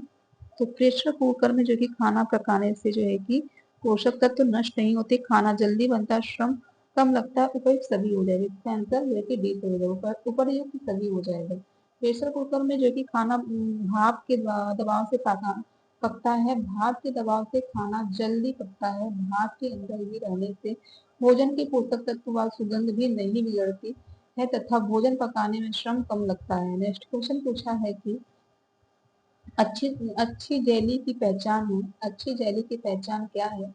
तो अच्छी जेली की पहचान है कि पारदर्शी होना, चाकू से काटने पर नहीं कटती, खट्टी होना। तो चाकू से काटने पर नहीं कटती, इससे इसमें से इसका आंसर क्या होगा? तो अच्छी जेली की पहचान जो है कि पारदर्शी होना होता है, तो इसका आंसर ये हो जाएगा, पारदर्शी होना।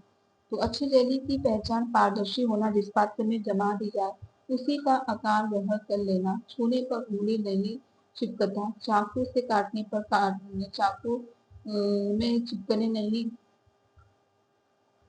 चाकू पर काटने में जो कि चिपके नहीं व उसके किनारे साफ कटे आदि, जो कि अच्छी जेली की पहचान है। और ना कि चाकू से काटने पर नहीं कटती, चाकू से काटने पर कटेगी पर उससे चिपके ना। नेक्स्ट क्वेश्चन पूछा है कपड़ा सिलने से पूर्व ड्राफ्टिंग क्यों करनी चाहिए? कपड़ा सिलने से पूर्व ड्राफ्टिंग क्यों करनी चाहिए? तो कपड़ा व्यर्थ ना जाए, कपड़ा गलत काटने की संभावना नहीं रहती है, फिटिंग अच्छी आती है। तो इनमें से इसका आंसर क्या होगा? तो कपड़ा सिलने से पूर्व जो है कि ड्राफ्टिंग, कपड़ा सिलने से पूर्व जो है कि ड्राफ्टिंग जो है कि क्या होगी? तो कपड़ा व्यर्थ ना जाए और कपड़ा गलत काटने की संभावना नहीं हो। तो यह सभी है, तो इसका ये दोनों है, तो इसका आंसर जो कि डी सही हो जाएगा। नेक्स्ट क्वेश्चन पूछा कि मशीन में तेल क्यों डालते हैं? तो मशीन हल्की चले, चिकनी रहे, कपड़े की सिलाई अच्छी होती है, ऊपर में से कोई नहीं, तो मशीन हल्की चले, तो इसका आंसर ए हो जाएगा। नेक्स्ट क्वेश्चन पूछा कि साधारण वस्तुओं को सिलने के लिए मशीन में कौन सा नंबर की सुई लगानी चाहिए? साधारण वस्तुओं को सिलने के लिए मशीन में कौन से नंबर की सुई लगानी चाहिए? तो 16 नंबर की सुई लगानी चाहिए, तो इसका आंसर बी सही हो जाएगा, 16 नंबर की सुई लगानी चाहिए। साधारण वस्तुओं को सिलने के लिए मशीन में 16 नंबर की सुई लगानी चाहिए। मशीन की सुई की मोटाई वस्तु के अनुसार होनी चाहिए। यदि वस्त्र मोटा है तो कम नंबर की सुई ठीक रहती है, और यदि वस्त्र महीन होता है तो अधिक नंबर की सुई प्रयोग में लाई जाती है। नेक्स्ट क्वेश्चन पूछा है कि कपड़े धोने का सोडा पानी को कठोर बनाता है, स्वादिष्ट बनाता है, मृदु बनाता है, गंधहीन बनाता है। कपड़े धोने का सोडा पानी को कैसा बनाता है? तो यह जो है कि मृदु बनाता है, तो इसका आंसर सी से हो जाएगा, मृदु बनाता है। तो कपड़े धोने का सोडा पानी को मृदु बनाता है। अस्थायी कठोरता वाले जल में कपड़े धोने का सोडा सोडियम कार्बोनेट मिलाने से समस्त गुणित लवण अवक्षेपित हो जाते हैं, इन्हें छानकर अलग कर लेते हैं तथा प्राप्त जल कठोर से मुक्त हो जाता है। नेक्स्ट क्वेश्चन पूछा है कि पारस्परिक भारतीय परिवार की विशेषता है। पारस्परिक सॉरी पारंपरिक भारतीय परिवार की विशेषता क्या है? संयुक्त परिवार प्रणाली, युक्त सत्तात्मक परिवार, तो ये भी है, ए बी दोनों है। पूरा क्वेश्चन देख लेते हैं। और क्या है? और जो कि संस्कारों एवं आदर्शों की प्राथमिकता, तो उपयुक्त सभी है, तो इसका आंसर डी से हो जाएगा। फिर से रिपीट किया है। बालक की कौन सी अवस्था मनोवैज्ञानिक अवस्था कहलाती है? बालक की कौन सी अवस्था जो कि मनोवैज्ञानिक अवस्था कहलाती है? तो बालक की जो कि किशोरावस्था, किशोरावस्था जो कि मनोवैज्ञानिक अवस्था कहलाती है, तो इसका आंसर बी सही हो जाएगा। तो किशोरावस्था बालक की मनोवैज्ञानिक अवस्था कहलाती है। यह अवस्था 13 वर्ष से 18 वर्ष की आयु काल की मानी जाती है। यह अवस्था विभिन्न दृष्टिकोण से अति नाजुक एवं जटिल होती है। इस अवस्था में दीवा सपनों की भरमार रहती है। बच्चों की यौन अंगों के प्रति जिज्ञासाओं को बढ़ने से कैसे रोका जा सकता है?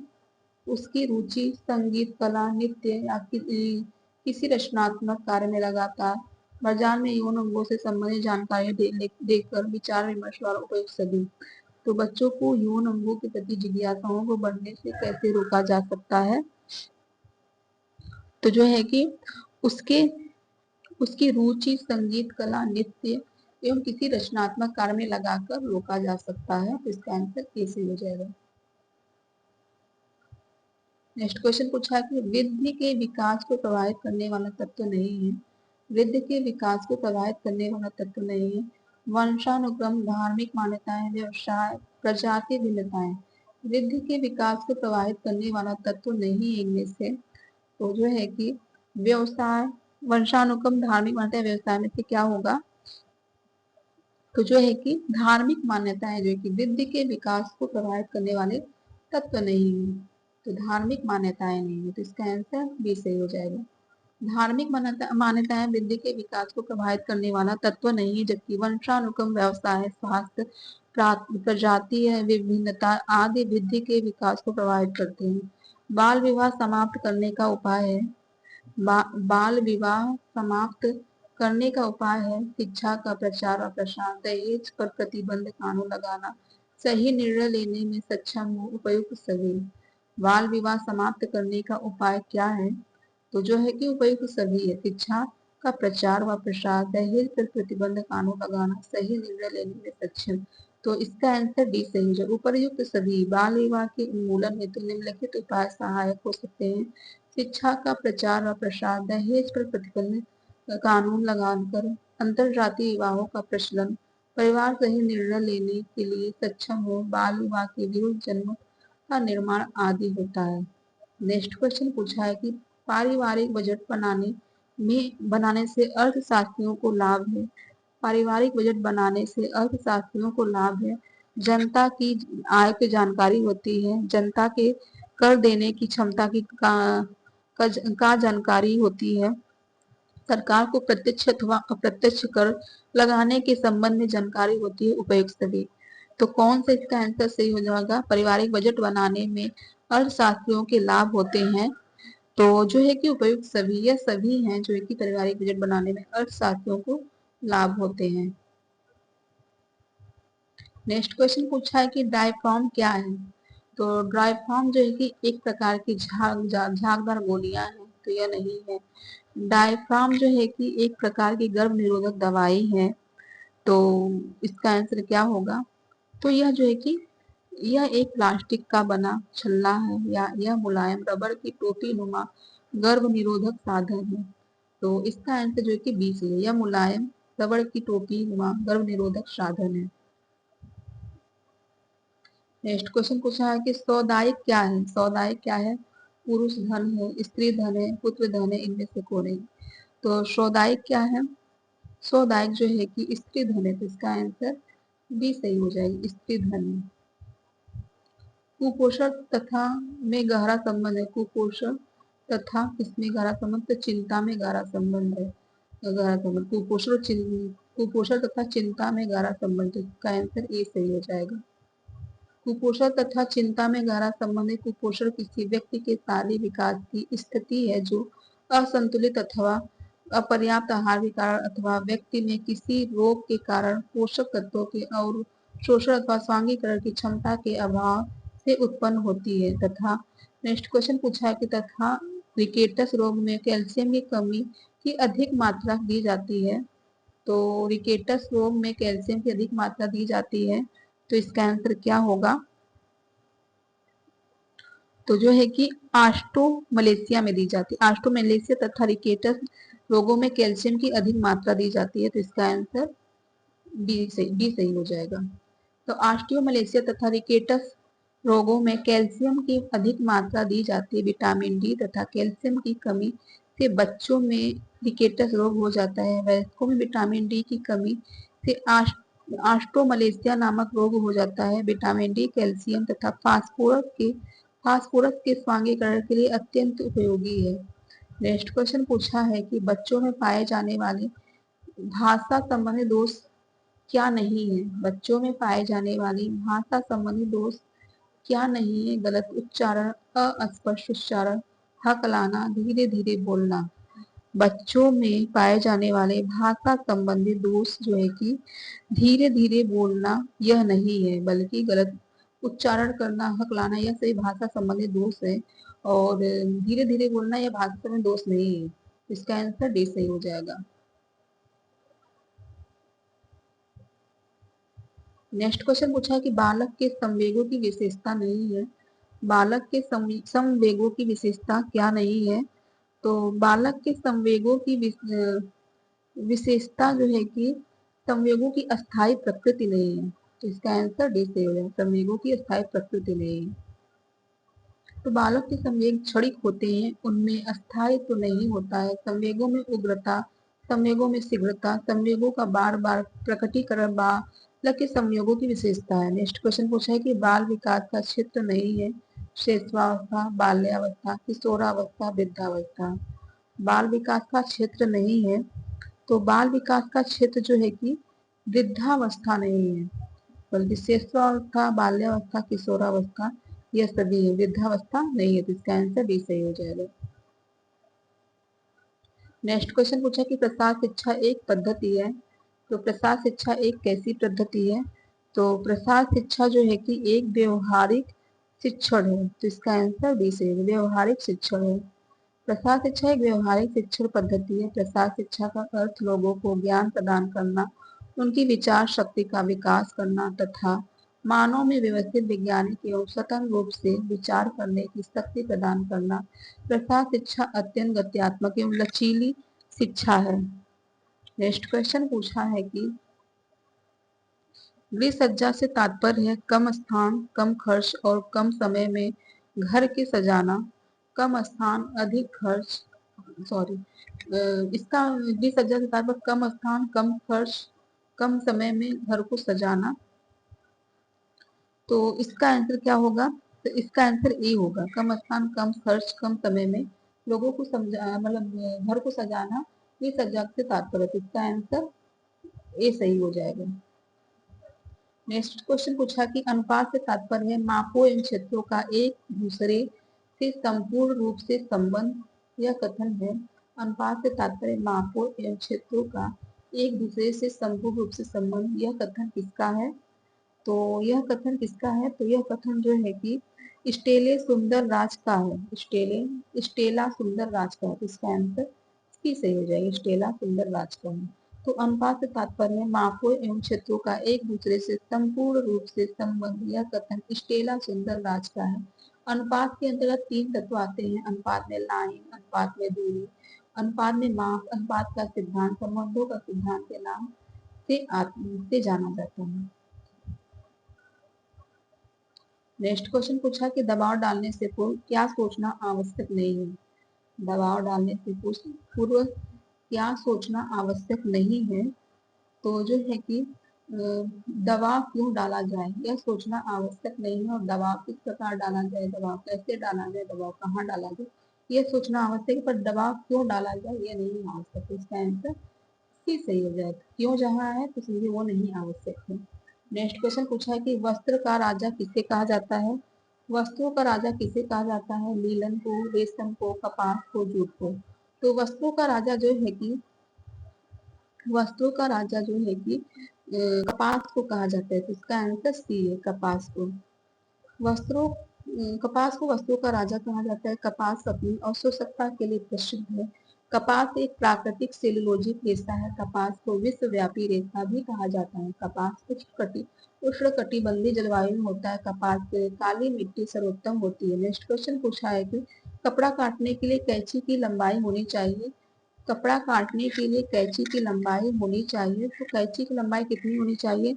तो कपड़ा काटने के लिए जो कि कैंची की लंबाई 20 से 25 सेमी होनी चाहिए। तो इसका आंसर ए हो जाएगा, 20 से 25 सेमी होनी चाहिए। नेक्स्ट क्वेश्चन पूछा कि सांख्यिकी आंकड़ों का करती है। सांख्यिकी आंकड़ों का करती है। तो यह जो है किसका हो जाएगा? संकलन, वर्गीकरण और सारणीकरण, सारणीयन, इनमें सभी। तो इसका आंसर डी सभी हो जाएगा, इनमें सभी सही है। सांख्यिकी आंकड़ों का संकलन, वर्गीकरण तथा सारणीकरण करती है। वर्गीकरण तथा सारणीकरण दोनों इस सांख्यिकी की महत्वपूर्ण क्रियाएं हैं, जिनके माध्यम से संकलित तमकों को संक्षिप्त और व्यवस्थित रूप से क्रमबद्ध किया जा सकता है। वर्गीकरण सारियन का आधार है। नेक्स्ट क्वेश्चन पूछा है कि प्रोटीन का पाचन होने के पश्चात वह परिवर्तित हो जाता है। प्रोटीन का पाचन होने के पश्चात वह परिवर्तित हो जाता है तो अमीनो अम्ल में परिवर्तित हो जाता है। तो इसका आंसर ए सही हो जाएगा। नेक्स्ट क्वेश्चन पूछा कि आदर्श रसोई घर में यल आकृति वाली योजना होती है, यू आकृति वाला योजना होती है, ये कार्ड रसोई या उपयुक्त सभी, तो कौन सा होगा इसका?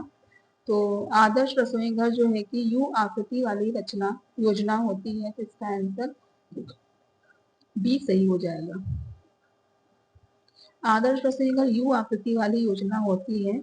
यू आकार की रसोई में विभिन्न विभिन्न कार्य क्षेत्रों के लिए 3 दीवारों का उपयोग होता है। चौथी दीवार भोजन करने या अन्य क्रियाओं की एक खाली होती है। आकार के आधार पर रसोई घर 4 प्रकार के होते हैं।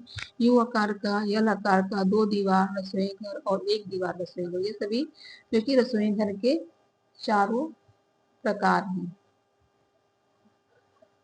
एक अच्छी गृहिणी वही है जो एक संतुलित बजट का निर्माण करे, परिवार के सभी सदस्यों की आवश्यकताओं को महत्व दे, घर के स्वच्छता, क्रमबद्धता तथा सुंदरता का ध्यान रखे, उपयुक्त सभी। तो उपयुक्त सभी हो जाएगा, इसका आंसर डी सही हो जाएगा।